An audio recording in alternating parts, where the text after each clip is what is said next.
If your wedge game sucks, this is the video for you. I've made a ton of mistakes in my own game, and I really want to help you speed up success, because when you can improve these wedges and you have a lot more shots inside 125 yards, you're going to be dangerous and you're going to be able to score so much better than most golfers. Most of us go to the range, we're hitting driver, we're hitting irons. Don't get me wrong, we need good fundamentals. Driver is key, but we have to make sure that our wedges are dialed, because no matter how good you get, you're going to miss fairways, you're going to miss greens, and you're going to need a solid short game inside 100 yards. So in this video today, I'm going to take you through 3 wedge tips that every player needs that will make a massive impact on your game. One of them I learned from a PGA Tour winner who was on my podcast. And additionally, we're going to go through the one thing that most golfers do not have, and then they wonder why they're so scared from 30 or 50 or 70 yards. When you have these strategies into your game and you practice with purpose, there's no doubt you're going to have more confidence with these clubs than ever before. You're going to save more shots, you're going to shoot lower scores, probably going to have a lot more fun too.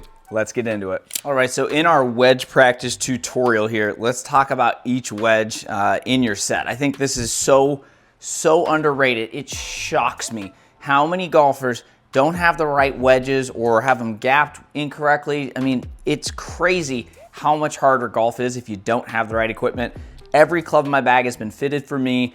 If you're serious about breaking 80, you want to get into scratch golf, territory, and you just want to play more consistently, get fit. Trust me, it's worth it. And I'm not saying you have to buy all new clubs, but I have 3 Vokeys. I have my pitching wedge. It's cool to have the pitching wedge that matches the rest of your other wedges, but it's just not right for most golfers. I have a 5th wedge. This is the practice wedge, though. I've talked about this in other videos, but this is an old gap wedge that I have with my grip trainer on there. Highly recommend you do that. I like to get warmed up, hitting the first few shots with my grip, making sure I'm getting into a good neutral position. So on these wedge practice days, definitely want to start with that. But even before we get into practice, again, let's talk about the wedges. So I have my pitching wedge, 50, 54, and 60. So this wedge, I believe, is 46 degrees. So I have it at 46, which is great. Next one's at 50. Next one's at 54, but I actually have it bent to 55. And then the other one's at 60. So it's 4, 4, 5, 5. Get the lofts right, so that way you don't have massive distance gaps in your equipment. So that's one of the first things. Also, check the lie angle. Lie angles for wedges, the lob wedge and sand wedge typically are going to be flatter than your normal ones. So my irons and pitching wedge and gap wedge are all standard lie angle. However, the other ones I believe are either 1 or 2 degrees flat. This is all done from a fitter, because you have to remember these clubs, these shorter clubs, are going to be used around the greens a lot more often than the full shot. So gap wedge, you can pretty much use the same lie angle. The other ones, you definitely want to have a little bit flatter. In general, again, check with a fitter. All right, so once you have the right equipment, golf gets a lot easier. So I'd say start there. Again, then I would have this on either a short iron or a wedge. Again, I just had an old gap wedge, so I just like to get started, real smooth, not trying to do anything crazy, just trying to get the fundamentals. So many people would benefit so much if they just spent some sessions with their wedges, because no matter how good you get, you're gonna miss greens, you're gonna miss fairways, and that means you're gonna have to save par inside 100 yards more and more with these wedges. So spend some time on it. Yeah, it's not as fun as hitting driver, I agree, but you know what is fun? Beating your friends, breaking 80, and playing consistent golf. So make sure we're working on the fundamentals, okay? Once you have your grip dialed in, then let's work on some different things with the wedges. So there's really 2 golden rules that I talk about in my new book, Wicked Smart Golf 2, about wedges. One of them is what Ben Hogan said, basically, stop hitting full wedges. I agree with that. I think some guys, if you're really skilled, you can hit full wedges because you're gonna hit the timing a little bit better sometimes. But again, I'm not saying like I hit full wedges. Most of the time they are knockdown ones, but we want to make sure that we're getting our fundamentals dialed. So I use the alignment mirror from Y Golf. I love this thing. If you want to get any of the Y Golf training aids, again, Wicked Smart, the code will get you 15% off. But this is great because the foundations of good wedges are not trying to hit them too hard, because again, when you're doing that, you're going to throw off your timing and your low point. But the second thing is, for me, is just getting that weight forward a little bit. So I always like to think weight forward with wedges. And if you're using this mirror, the red line that goes right in the middle should normally be right in the middle of your body and your head. But with wedges, I go just a little bit over. So that way I go from 50-50 to like 60-40. Because again, I want a good, clean strike. So that's one of the big things I always recommend. So that looks good, a little bit ahead. Oh yeah. So weight forward with wedges, talk about that in my first book a lot. I think most golfers would benefit if they just did that. But remember what Charlie Belgian said. Charlie won on the PGA Tour. He was a guest on the podcast. And he said the biggest mistake he sees with amateur golfers is getting their wedges too far forward. So then you're hitting up on it. You don't need to lift it up. Everybody thinks you have to try and lift the wedge up. But that's what this loft does. That's what, 46 plus degrees of loft will do for you. So we want to make sure, again, working on our fundamentals. I like my alignment here. But then ball position. This thing is really cool too because you can make sure that it's lined up. They have the lines on the side, so then I just make sure it's in the back one. So basically, I play my wedges about middle to middle back, depending on the shot. So clean. One of the biggest mistakes I made was playing them ahead of the front of the stance. Man, I had a lot of thin wedges. Wish I would have had Charlie's advice early on. So remember, the keys to wedges: weight forward, don't hit a lot of full shots, and just change your ball position. Oh, that is good. Like, just simplify this stuff. I made so many mistakes, guys, so that's why I want to try and speed up your success. We can play it all the way back too. So we're going to put this one off our right toe. Kind of pushes the path right a little bit. And that was nice too. So if you do need to hit a draw, which I'm not trying to really say to ever try and curve wedges like Bubba Watson, but you find ourselves in some spots out there. So I'll play this thing in the back. 2-yard draw, good enough, right? So use the alignment mirror. I think it's not even $100, and this thing is great for every club in the bag, wedges specifically. So again, just stay away from getting it up and trying to lift it, because then we're not gonna be hitting down, we're gonna be hitting up.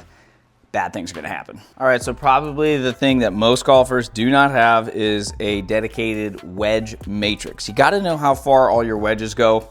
Using a launch monitor, being at the simulator, track this stuff for your full swing, right? You wanna know how far every club goes, so that way you can pick the club confidently on the golf course. You wanna have at least a second distance with your irons too.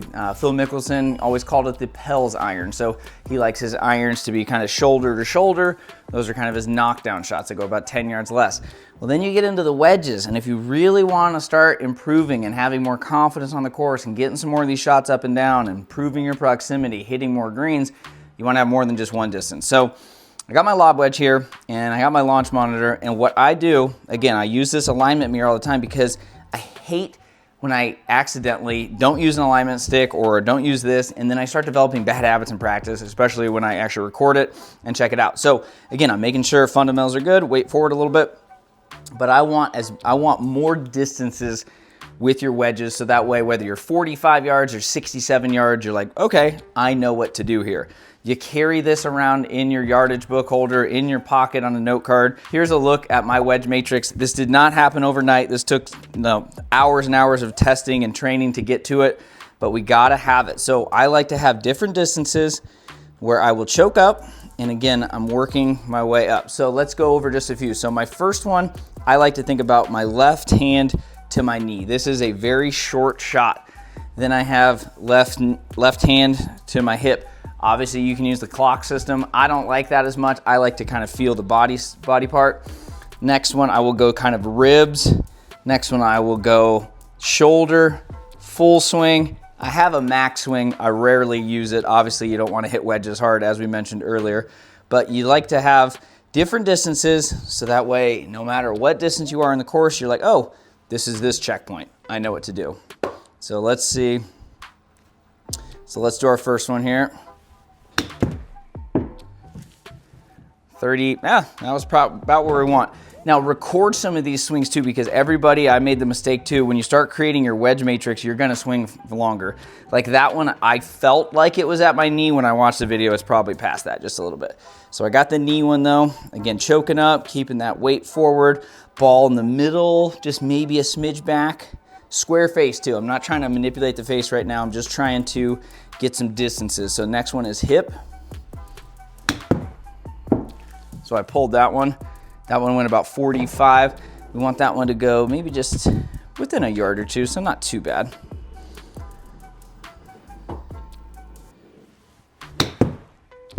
Yeah. Yep, about 45. Okay, so that's pretty good. All right, now we get into that weird distance nobody really looks forward to, 55 to 60 yards. I remember this one time, I was in a tournament and I laid it up to the worst distance. It was like 60 yards to a front pin. There was water so long you wouldn't even think it came into play. It was the first day of a it was the first hole of a one-day qualifier. I had 60 yards. I was like, oh, I didn't have a wedge matrix. I was relying on feel. And I was nervous, first day of a tournament, getting back into tournament golf. I got here, decelerated, sculled it in the water, made double bogey. Needless to say, did not qualify for that one. I wish I would have had a wedge matrix.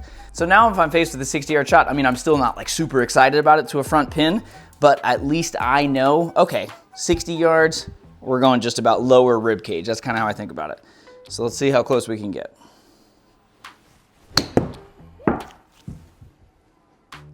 Ooh, 57.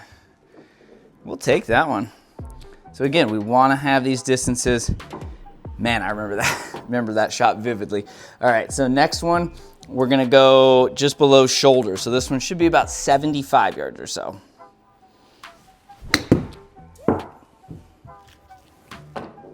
$70, smidge on the thin side. Again, just making sure ball's good. Weight forward.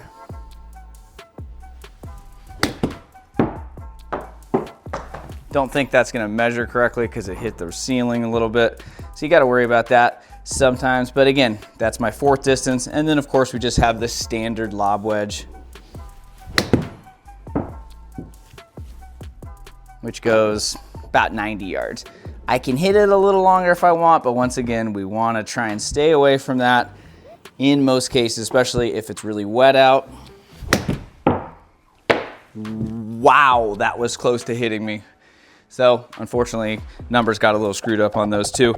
But hopefully you guys are starting to see, wow, you have a lot more confidence when you're on the course and you're like, 45 yards, what's that? Oh, this is just my knee distance, or this is my hip distance.